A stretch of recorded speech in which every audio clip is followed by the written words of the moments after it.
A B A C A R A B B A B C D E A, and she finished. In one song, she marked all the A's and she got 840. When she got to grade 9, she failed. Because grade 7 exam, according to our barbaric system, she was very intelligent. So what I'm saying is, we want to give chance to those young people that have been disadvantaged, like I was almost disadvantaged. You know, some people are ashamed to repeat. So once they say you have failed, they just go forever. And we are saying we want to remove that shame. This is why we have the Back to School campaign. And this year, we want everybody in this country, even those of you who are adults, your highest level of education is grade 7. We want you to go further. Grade 9 failures, we want to get all the grade 9 failures. And those who failed in grade 12, and they've decided to just go and sit at the market, we want them to repeat. So we are dealing with 3 grades this year: grade 7, grade 9, and grade 12. And the way we want to work, we are going to work with churches. We want people to register. Now, we want to work with churches. So we are going to start with the people in the various churches. Because the people that are going to be teaching them, we want to see how we can use those facilities. So once you have 20 people, wherever you are in this country, in the 10 provinces, once you get you find 20 grade 7s who failed and they want to go back to school, get in touch with us. We have a system in place.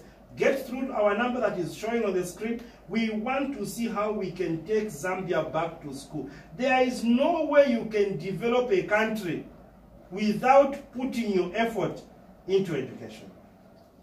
Yeah, maybe I would love you to go through the number again. I know it's on the screen, which is 0977 Yes. Once you have 20 people, grade 7 failures, or those who just dropped along the way, grade 7, grade 9, grade 12, we need groups of 20s. The number that you need to send your details is, you send a WhatsApp.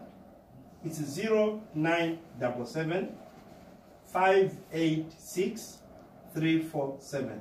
0977 586 347. You need to tell us where you are, your location, and the number of people you have.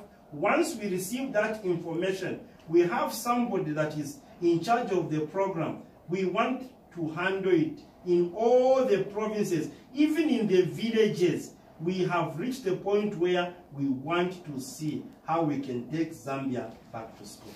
I'm sure you've seen the number is still on the screen there, the WhatsApp line. That's the number you can get through if you want to, to register with the president. That's President Charles Chanda. Right now, I think I would love us to take to go through a few messages just before we get to the close of the program. I have this message from TK in Chirundu.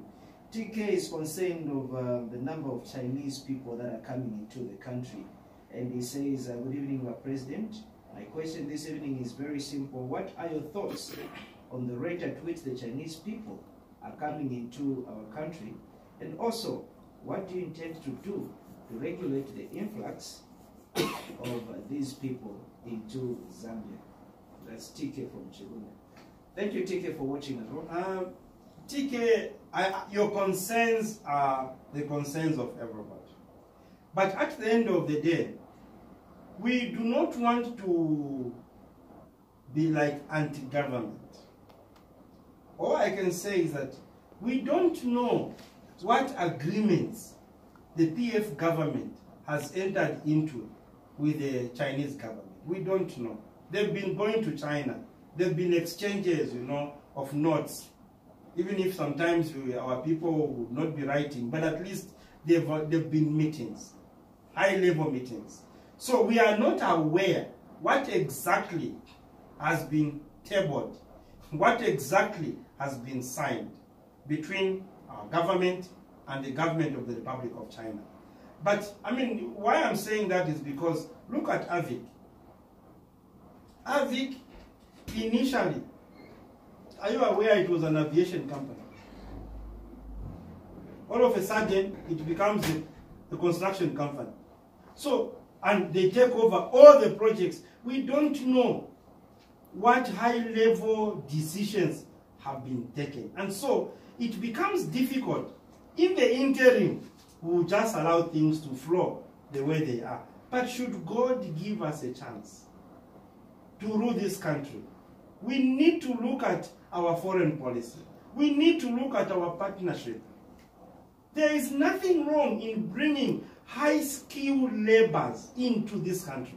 There's nothing wrong. If you're going to bring high-skilled laborers who are going to transfer the skills to the local citizens, there is nothing wrong. It only becomes a concern when the people you are bringing will be doing certain things in the night when you and I are asleep, so that we don't know. It becomes a challenge. Okay, Mwanza is also, Mwanza from Kanyama, yes, is trying to argue with your point where you're saying that President Lungu must chair the dialogue. So, Mwanza is saying, Mr. Chanda, you said Edgar Lungu must chair this dialogue. We are saying no to Lungu. It is good that this dialogue be chaired by the church only and not any other body. That's what Mwanza is saying, Mwanza from Kanyama. Let me just read two more messages. Evening, Rose and Mr. Chanda. Good evening and thanks for being with us. I am following the program on well-articulated issues, although you have deviated from, this is the problem when people have been taught to just to text their colleague. My question is, just a few days ago, the Minister of Youth and Sports withdrew the 10 youth empowerment buses. Actually, it should be 25. So, what's your take on this issue? Yes, of course, government has withdrawn the Hydra buses. I think that project is the Presidential Youth Empowerment Project. And I think about more than 100 Hydra buses were given, to all the 10 provinces.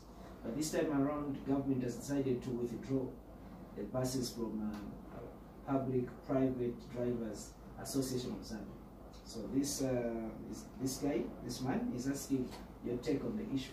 No, I think the problem that we have sometimes is even we politicians, we like generalizing things. Don't say they were given to the youth of Zambia. Say they were given to PF cadres.